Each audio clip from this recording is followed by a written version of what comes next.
Hi, everyone. Welcome to Art and Talk. Thank you so much for being with us today and watching. I'm Leslie Sue, the host for Art and Talk. Art and Talk is all about meeting artists and being inspired. We dive deep into each artist's journey and really get a good feel for their message that they're sending through their art, dive into their mind and their heart to get a real good feel and understanding of their technical and creative process, and basically an overall understanding of their journey as a creative. So again, thank you for being with us. Today, we have a writer and she's an author. She is also a coach and a teacher. She has 8 books under her belt. I think you're going to be very inspired by this interview as we dive into some readings from some of her recent books. So let's go ahead and get started. I'd like to welcome Linda Clare. Hi, Linda, welcome. Hi, it's so good to be here with you, Leslie Sue. Thank you. Well, we're delighted to have you here. I just love to open up and you have a fondness for cats, and on your website and your blog, you also have a lot of your writings and writing tips accompany your a variety of different cat pictures. Can we just kind of open up with your love of cats? Oh, certainly.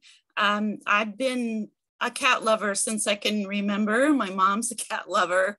When I was a little girl, my mother used to accuse me of bringing home every stray cat I found, which was true.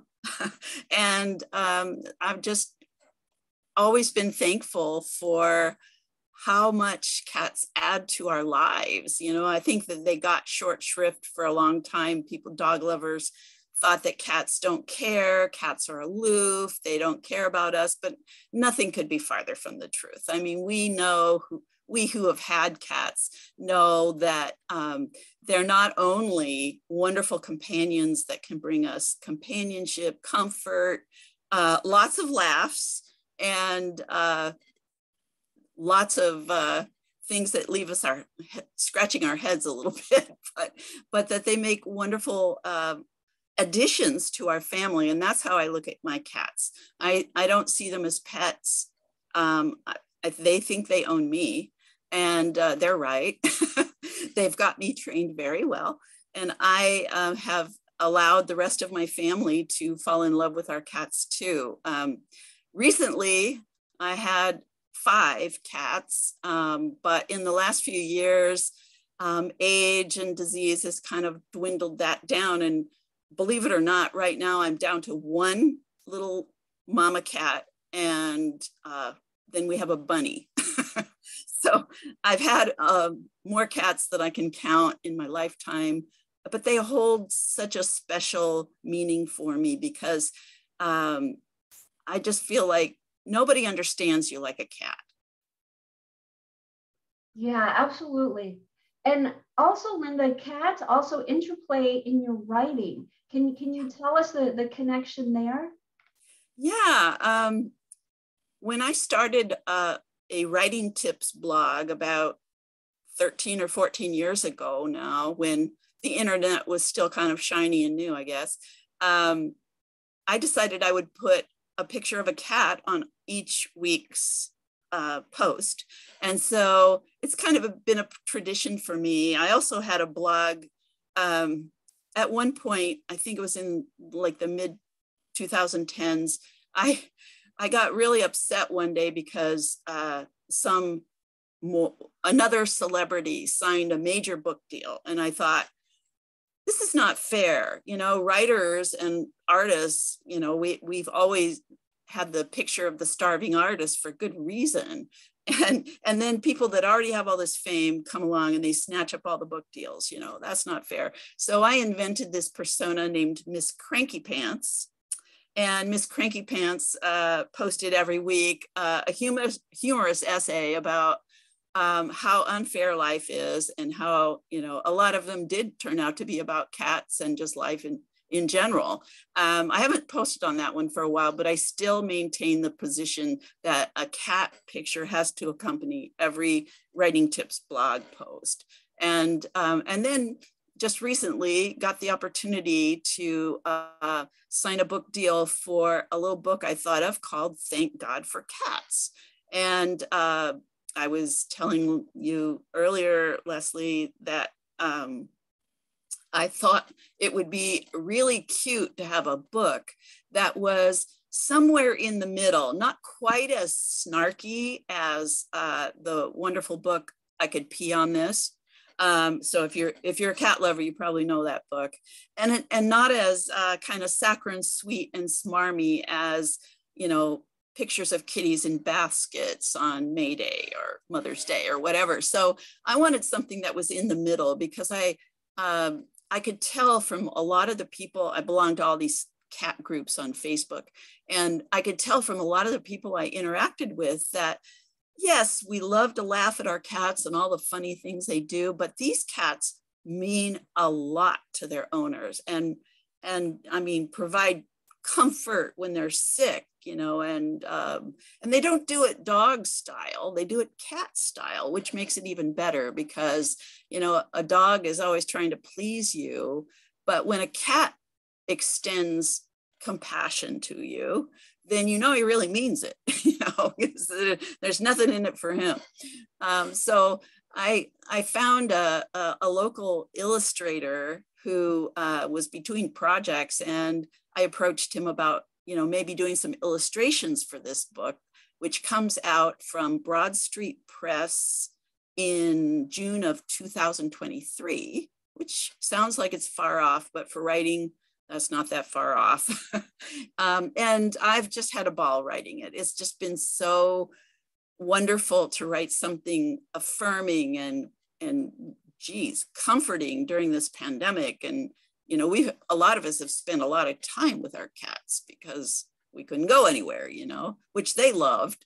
And now that we're starting to go back to work and get out and about again, our cats are really messed up in the head because they can't figure out why all of a sudden we're not there all the time, waiting on them, of course.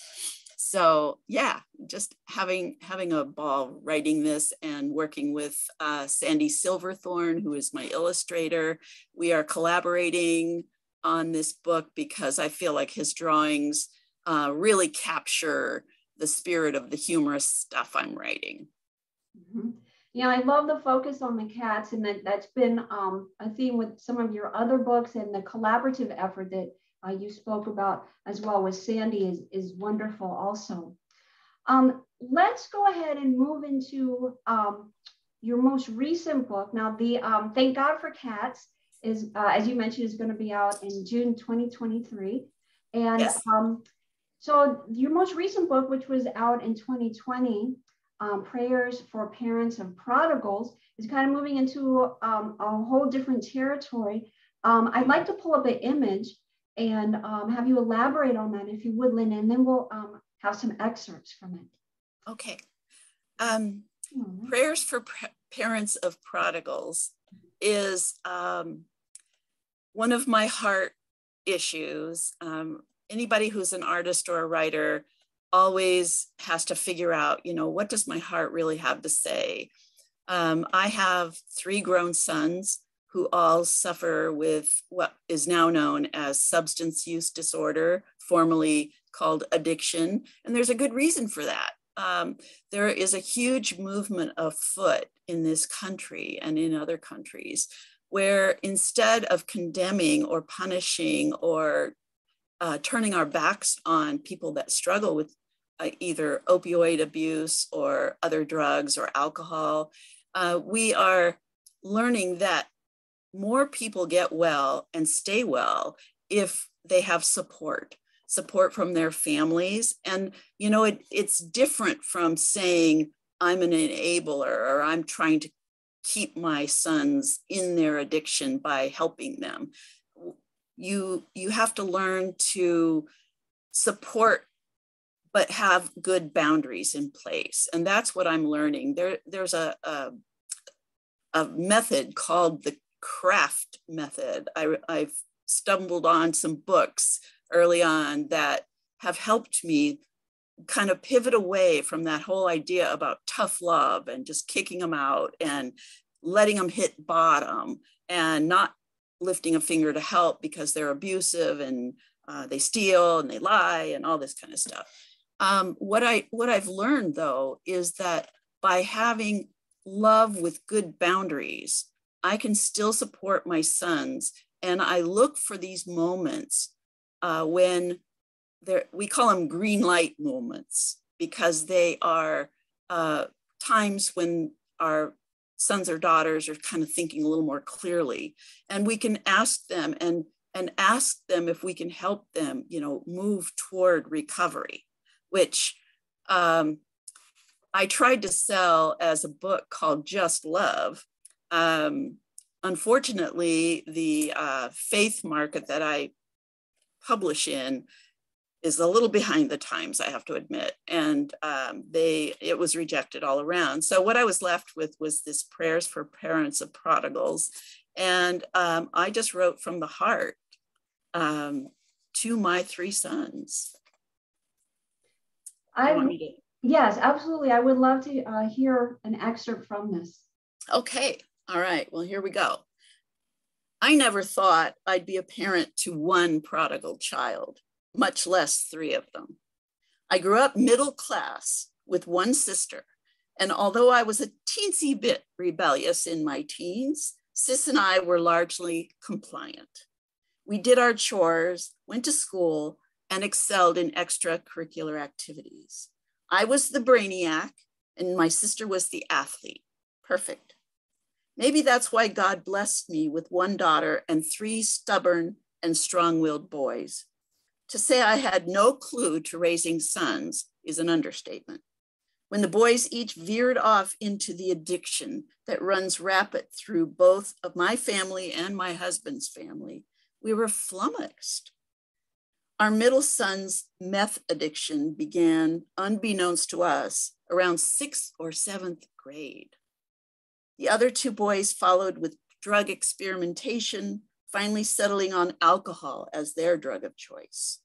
Over many years, we've tried everything, keeping our family intact, despite divorce rates that are soaring, taking our children to church and to scouts and giving them tough love and bringing them to legal venues, treatment centers, and 12-step meetings. We've cried a lot. And so far, nothing's worked. I have prayed harder, begged God more often, promised and bribed, set boundaries, and even called the police when necessary, but they are still stuck. Years later, I finally learned that they never thought they'd grow up to be addicts either. Addiction is not just a poor choice, but also a cruel brain disease, one that sucks the life out of both addicts and those who love them. Recovery is really hard, but it's not impossible. We've had periods of sobriety followed by many relapses. The hardest part is staying hopeful in the midst of the storm called addiction. So I wrote this book to try to help other parents going through, and I mean, we didn't want to, the term substance abuse disorder is so clunky that it doesn't fit in a title very well. And so that's where we ended up with prodigals. But I think most people would know what that is. Somebody that kind of leaves what the family expectations are and goes a different way, often to the total confusion of the rest of the family. And yet, as I've learned, my sons are still in there, and they are human beings, and they deserve love as much as anybody. And I am not going to be the one to withdraw that love because I'm not perfect, and neither is anybody else.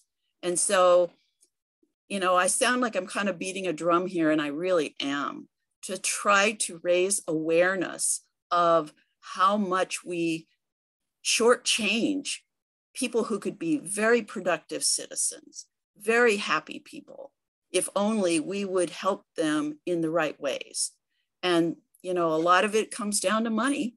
I live in Oregon, which is has one of the highest rates of addiction in the country and one of the lowest rates of ability to gain treatment. And so, anytime my sons have said, I think I'm ready to do something different, then they get put on a waiting list because, there aren't any beds available. And I know people who have cashed out their life insurance policies, spent hundreds of thousands of dollars on their children. It's a really heartbreaking thing, but I think my main message in prayers is to try to help people say, there is hope. There's no reason that you have to say your life is ruined. There's no reason at all. And I minister and talk to other moms almost daily in groups that I'm a member of. And, almost daily, you get the sad mom who says, I got the call and my son or daughter is gone. Every day I see moms who are they've just had it up to here and they say, I can't do this anymore. But I want to give people hope that yes, there is a way to maintain a decent life, even when your offspring have this horrible brain disease.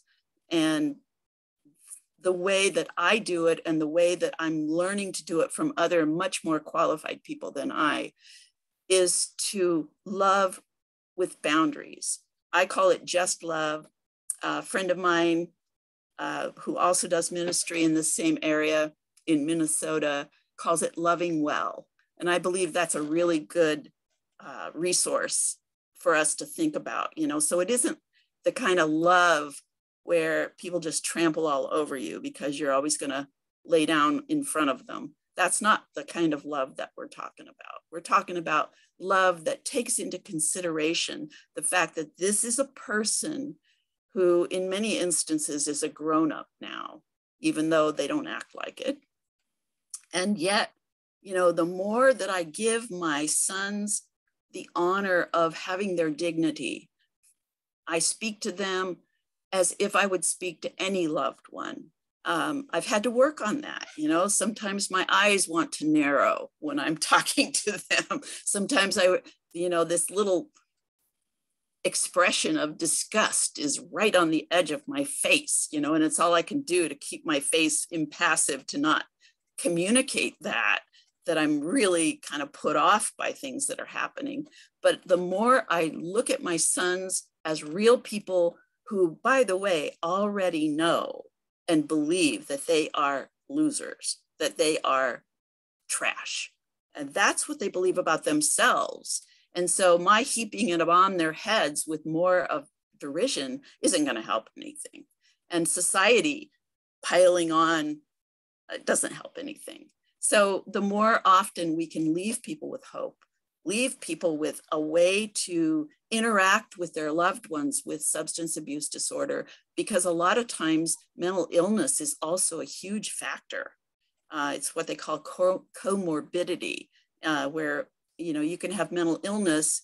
And the reason that they began this path into addiction started with self-medication, trying to get rid of these feelings that they couldn't control. And so the less we stigmatize and the more we love without conditions, without expectations, I think that that's the best hope. Because, just this last Sunday in the New York Times, opioid epidemic gone to new heights. And we are losing a whole generation of people. So I feel quite strongly about this. Can you tell? I so appreciate all that you're sharing, Linda. And I love your positive message of hope and really looking at your sons with the substance abuse and all that you have gone through and your husband, that you really look at it at a premise of unconditional love and to be of service in all the ways that you can to encourage and build them up. And then, as you said, with healthy boundaries. And I just find that so beautiful. And then also, of course, you're reaching out to other mothers, parents who are also experiencing this and really just wanting to spread a message of hope. And, within that is a lot of reality in terms of what you've experienced. And yeah, that's been really difficult for you and your Yes. family, but yet you rise above and you say, look, I'm going to love my children with honor and dignity, and help them to get through this, really be like glue, like a cohesive family. And as you were saying Yes. in the beginning, not like to kick them out or just dismiss the whole thing, but you really have taken an active role in such a beautiful stand for love. And here's another thing. Almost everything that I know about love, I learned from my cats, because, they give me unconditional love. And they, well, I do have a couple cats in my history that were very judgmental, but I think that we can learn a lot from them too. It isn't all just us tolerating or abiding by a cat's wishes. I think that if I treat my sons as well as I treat my cats, then I'm not doing too badly. So, I can just segue right into cats anytime, any place.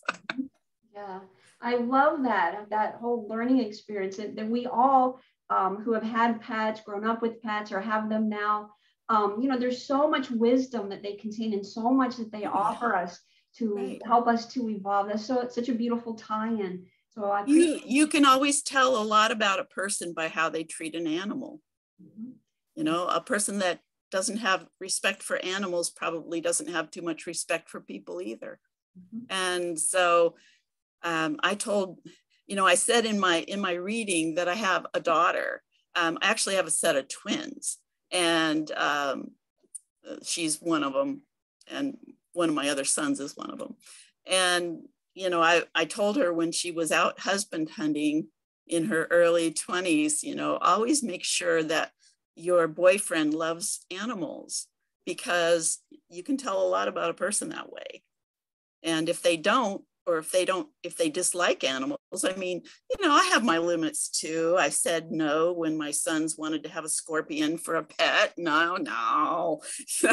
And truth be told, I'm still kind of working on my attitude towards snakes, but mammals, I'm all about most things that we regard as pets, and want to learn from them as much as they teach me more than I teach them, that's for sure. And that ties in with my faith too, because I'm a big fan of St. Francis, who of course was the guy back there in the 16th century who loved animals and went out and lived among them, and it was said that they talked to him and all that kind of stuff. So, but I think that the at the basis is that your cat or your dog or whatever you have as a pet is going to be able to give you probably more than you're ever going to give that pet, in terms of just unconditional love. Yeah. Linda, take us through a little bit more of Prayers for Parents of Prodigals. What else is contained in this book? Those who are watching that may have gone through this as a parent, or maybe as a sibling, what else are they going to find in this book?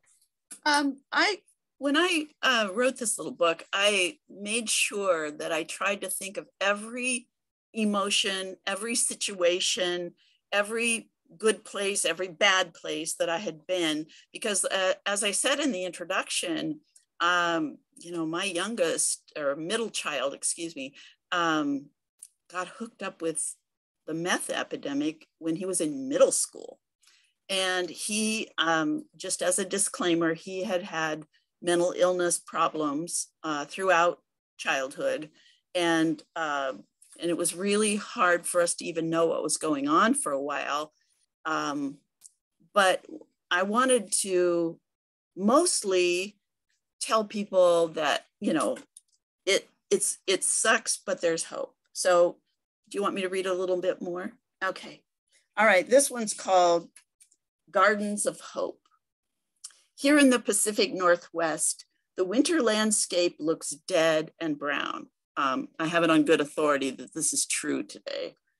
Life with my prodigal often feels the same way, a long winter of bare branches and wilted remains of flowers and shrubs. Biting wind and cold rain greet me if I venture outside, and it's nearly impossible to imagine the warmth and beauty of last year's blooms. Some days I don't even want to get out of bed. Why bother when my grown child's behavior is only apt to hurt me again? But then by February, pink, purple, and white crocuses poke their little heads out of the frozen ground. Their cheery colors offer new hope at a time when mine is barely clinging to life. The promise of spring reawakens my fading hope for a future with my prodigal, a future that will prosper us in ways that we don't even know about yet. Even though it's hard to keep waiting for winter to be over, each spring bloom reminds me that the seasons and cycles of life are all part of life. Help me haul myself out of bed, Lord, today, and wrap me in the hope of a future as beautiful as the first blooms of spring. So each entry is just a one-page, kind of like a little scenario, and then or a problem, and then my prayer for a solution. And then I had one more that I was going to go through, if we have time.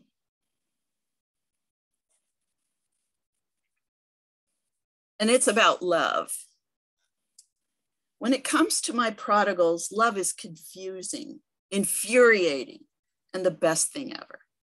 I love my sons so deeply, yet a swirl of competing emotions leaves me out of breath.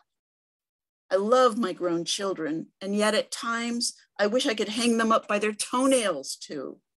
I'd fight to protect my prodigals, but when they act in ways I don't approve of or believe in, I'm tempted to throw them out on the street. 2 of them still live with us. Love and hate, hate and love. My feelings seem caught in a whirlpool with no way out.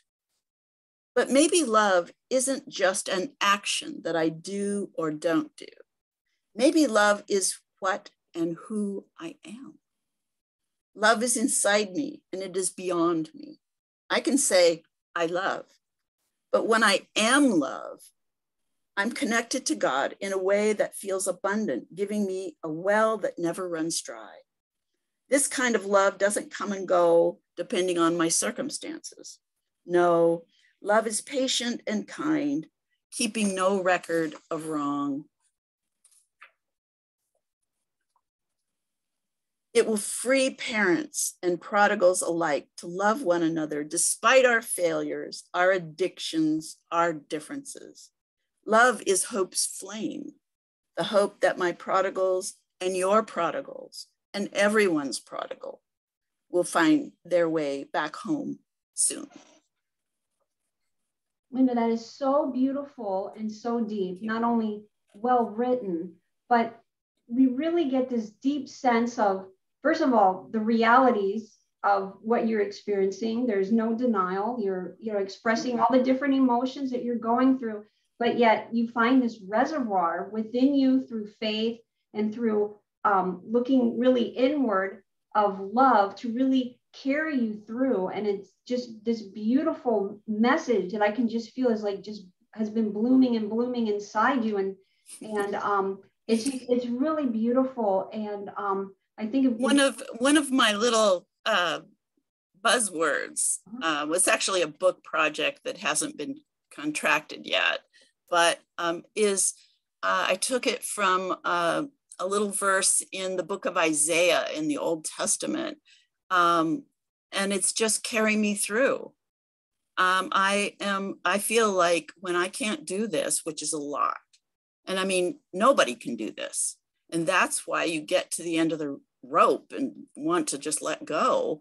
But if God's carrying me, I somehow go through it. Because here's another little point that I wanted to make sure your viewers understood.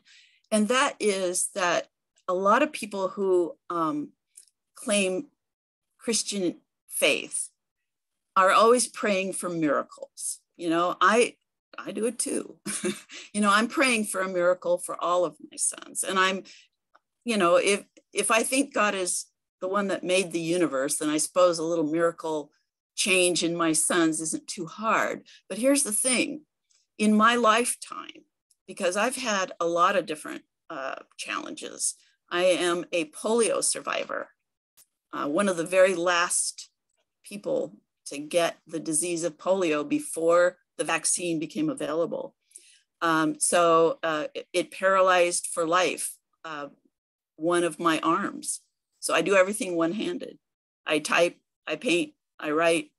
And about 5 years ago, my husband first had a heart attack, and then somehow a complication caused his kidneys to fail. He's on kidney dialysis for the rest of his life. So, it's like I've had my share of troubles. And it's been interesting to me that instead of getting the miracle prayer that I want, I get carried through it, not around it, not over it, not beneath it, or, somehow able to avoid it. And isn't that what a lot of our prayers for miracles are all about? We don't want to do the hard stuff. We don't want to be hurt. We don't want to suffer. I mean, I don't want to suffer, but I find that when I go through my troubles, and, a lot of times with these three guys, it's trouble. I find that I'm carried right through it. And I think that's a distinction that if more people understood, they might be more willing to say, okay, let's work together to try to lift everybody up instead of woe is me, I didn't get the miracle I asked for, So anyway, you said carry me through, and I thought, oh yeah, that's one of my life lessons, I guess you would say. Yeah, and I appreciate you sharing that, and just, through all the hardships, through all whatever is going on, that you still rely on that I'm going to be carried through. It's almost like you have that trust, you have that faith, you lean on that, and that is what really builds you up, and as you said, takes you through. Right.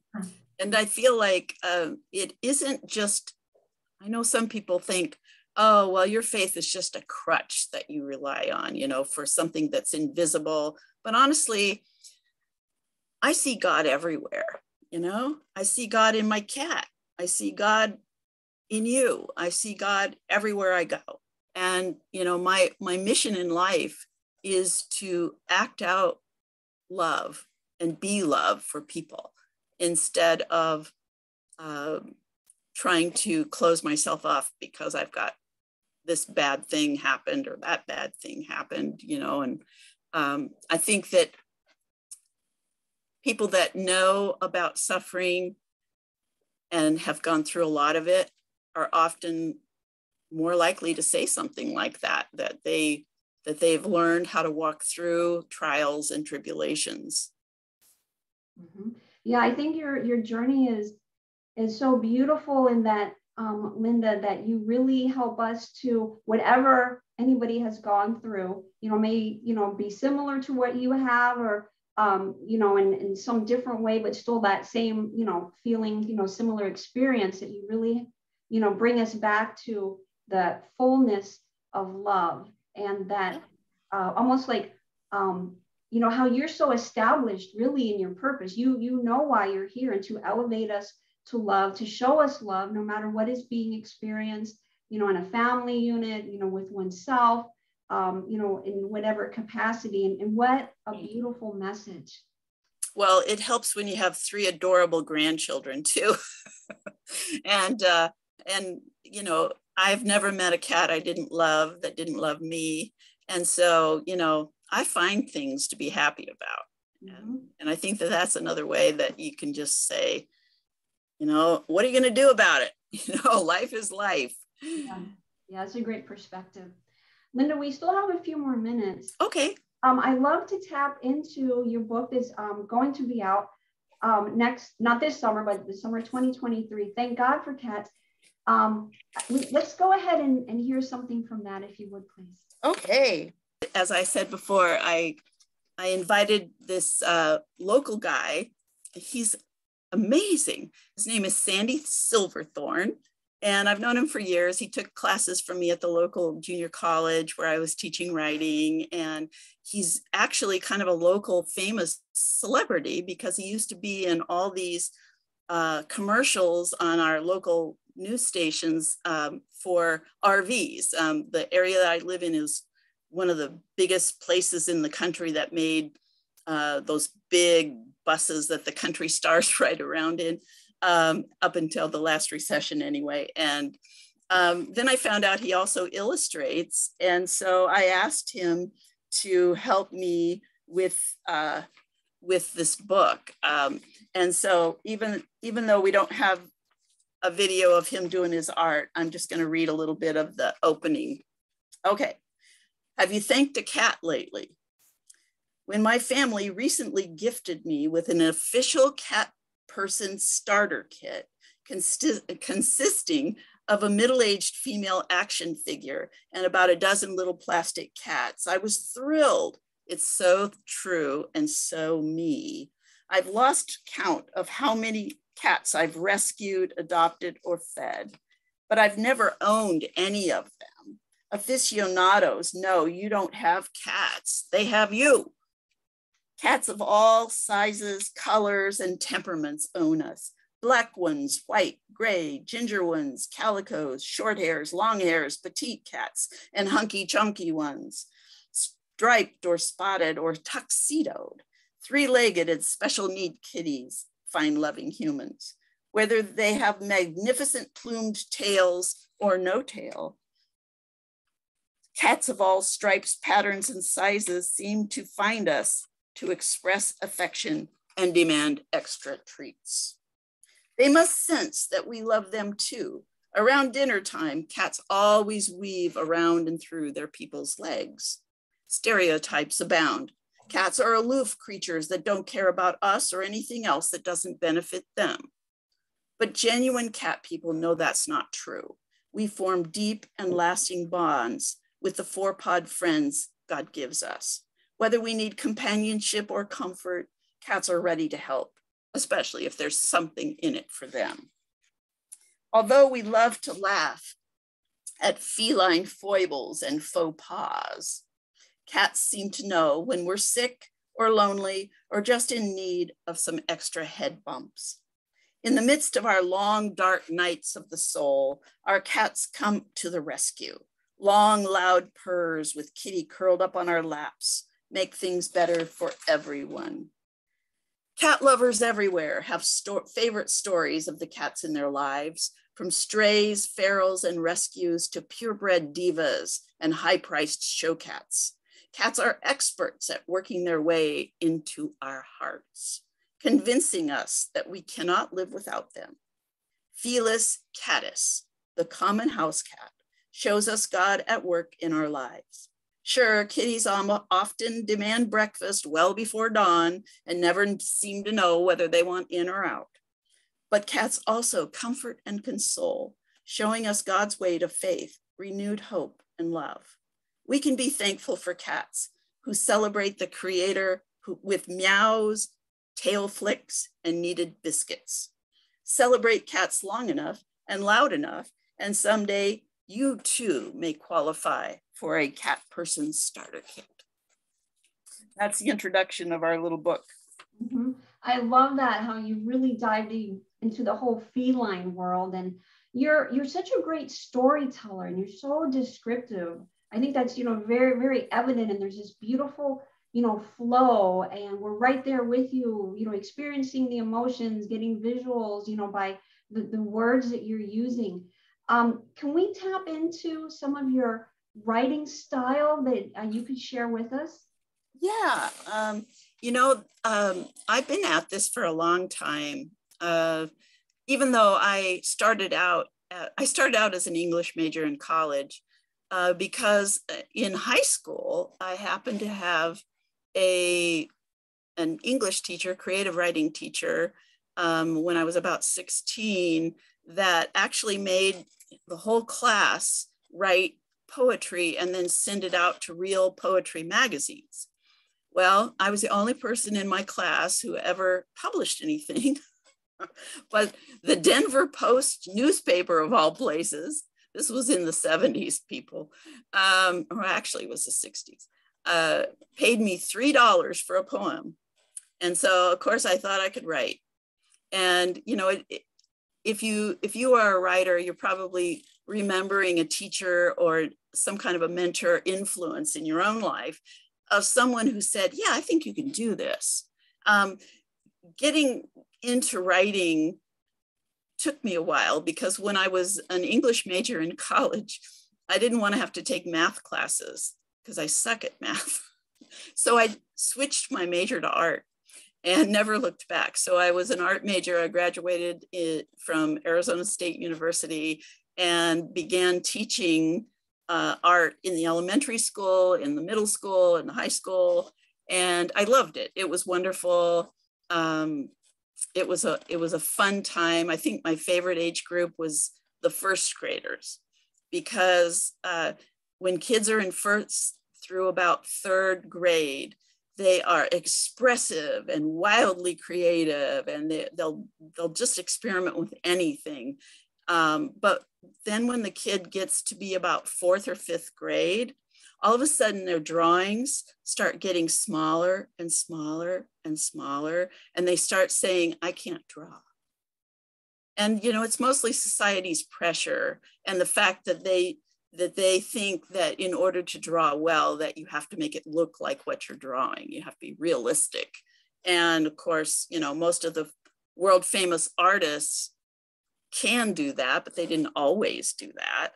So I love the little kids because their parents weren't as great, because their parents wanted me to send them home with little craft things where everybody's looked the same, you know, and I wanted to do their thing. You know, I wanted them to explore their own ideas with their own creativity.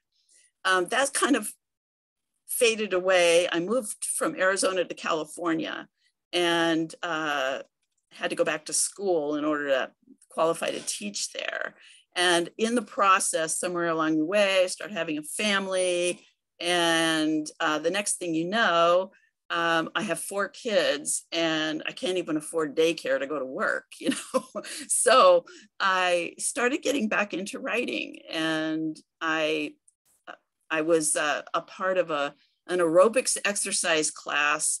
And the girl next to me said, we have a writing group that needs a member. Would you like to come and join?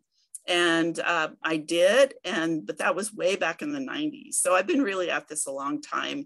The very first thing I ever sent out as an adult was picked up by a magazine, a good magazine.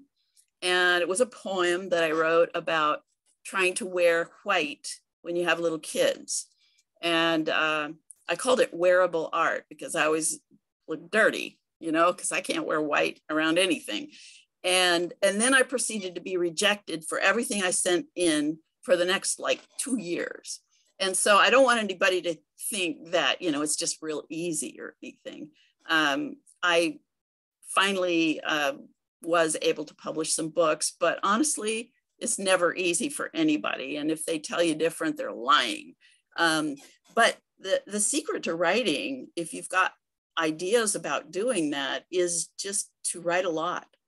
It doesn't hurt if you get some people to listen to what you've written and make suggestions, but don't ask your mom and don't ask your spouse, because they'll either love it or hate it.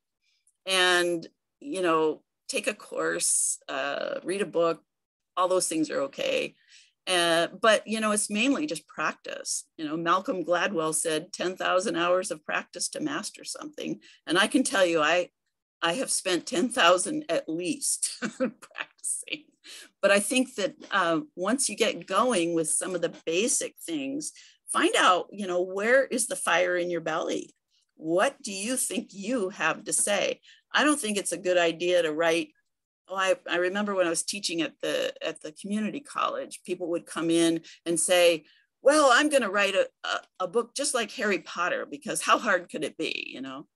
And the answer is there's already Harry Potter. And if that isn't what you're really on fire to do. If you're just doing that because it's popular and has sold millions of copies, you're probably not going to be too successful.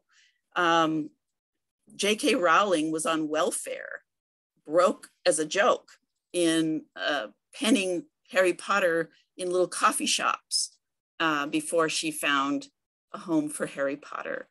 So, you know, be persistent, write a lot, find some courses or places to guide you. If possible, find somebody who's published who can either steer you toward a good mentor or coach if you can afford it, and just keep writing, persist, because wherever you stop, that's all you get. Yeah, that persistence, practice, staying with it is you know, paramount to, you know, kind of staying the course. Yep. And I love all the other tips that you gave, and also, you know, sharing your journey. And I love how open you are to, you know, one's individuality and honoring in that, respecting that, and wanting them to, you know, as you said, the fire in the belly, and, you know, really telling their own story, whatever that might be. And I see how this ties in with your sons as well. You really have that beautiful perspective in that regard, and really honoring someone as a person and their creativity, individuality, and whatnot. We need to get ready to close out the show. On your website, your blog, as I was going through it, you have a lot of tips for writers. And obviously, you know, you have a lot of experience teaching and experience writing yourself. So you have a huge amount of knowledge to dispense. So I want to encourage those who are watching and who are writers to definitely check out Linda's website, because there's all sorts of tips into developing characters, developing the scene, so many different aspects of writing that you offer on your site. And now, do you also offer, Linda, one-on-one coaching? Yes. I have a form on my website that you can contact me and inquire. I will say that, you know, you have to be really careful when you hire a writing coach or a mentor. Anybody can call themselves an editor. There's no real license or certificate you can get. I mean, people can graduate in publishing, but you can call yourself an editor no matter where you come from. So just be careful, get references. And I do have references. Yeah, absolutely. I think that anyone who's watching and they want to further develop their skills, absolutely, Linda would be your go-to person. So check out her website if you're into writing, want to learn to write, want to, you know, further your skills and whatnot, and check out what's on her blog. And if you want to take it further, consider hiring her as a mentor. And I also wanted to plug that I once a month, I write another column on the same website called Waiting for Morning. And I write an essay about how things are going with my sons. Oh, very good. Very good. So we can stay posted with that as well. Yeah. Yeah. It's kind of a dual purpose thing. And I'm going to be adding more cat content as we go along here. Yeah, I love your reverence for cats and you know, diving into their whole world and making it alive and fresh and real. Linda, it has been amazing to connect with you and to dive into your journey as an artist, as a writer, you know, what you have experienced and how you come through it, really being a beautiful, you know, message of love, unconditional love and hope. It's just been really amazing to connect with you.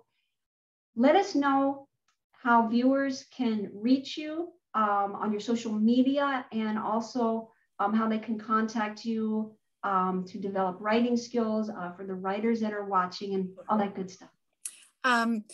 If you want to connect on Facebook, I think I'm just under Linda Clare. There are a couple of us, but I think you'll figure me out fairly quick. My picture's on there. On Twitter, I am at Linda S. Clare. The S is for Sue. And on the website, it's just lindasclare.com. I appreciate any and all inquiries. I'm on Instagram, but I don't do a whole lot with it yet because I can't figure it out very well because I'm too old. But if you want to friend me on Instagram, I think it's L Clare Writes. And so there you go. I do spend quite a bit of time on, you know, answering those kinds of things. So if you contact me, I'm sure I'll find it and answer you. Mm-hmm. Yeah. All right. Very good. Linda, thank you again for being our guest on Art and Talk, inspiring us on so many different levels, providing tips on writing, your love, fondness of cats, the experiences that you've gone through with your son, and just your beautiful way of really seeing into the depth of things, being realistic, but also really elevating yourself and us as we get, you know, to experience your journey in a way as well, to really a higher perspective. Thank you so much. Oh, you're so welcome. And thank you for having me. I've enjoyed it immensely. Oh, wonderful. Thank you, Lynn. And much success with everything and all that your projects that you're working on. And thank God for Kat's book. That'll be out relatively soon, yes. Summer 2023. All right. Thank you, everyone, for watching Art and Talk today. We appreciate the time that you always take to watch our artist videos and draw inspiration from them. Please subscribe on our YouTube channel. We currently have close to 140 artist videos for you to watch, to enjoy, and to always be inspired by. You can also connect with us on Facebook as well. We appreciate your support, and we'll talk soon on the next Art and Talk. Until then, be well and be blessed.